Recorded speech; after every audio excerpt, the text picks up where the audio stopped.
তাআলা আমাদেরকে যে সুস্থতার মতো নিয়ামত দিয়েছেন, দুনিয়াতে যত সম্পদশালী হোক না কেন সুস্থতা কিন্তু কেউ কিনতে পারে না।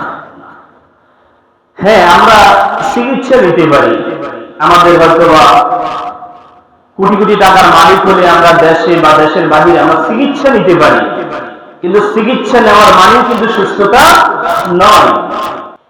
মুসা আলাইহিস সালাম আল্লাহ তাআলাকে বলছিলেন, আল্লাহ আমি যদি খোদা হইতাম আর আপনি যদি আমার বান্দা হতেন তাহলে আপনি আমার কাছে কি চাইতেন?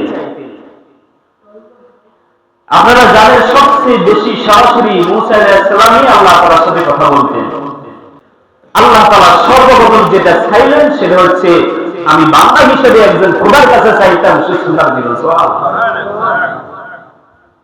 তাহলে এইটা কত বড় নিয়ামত।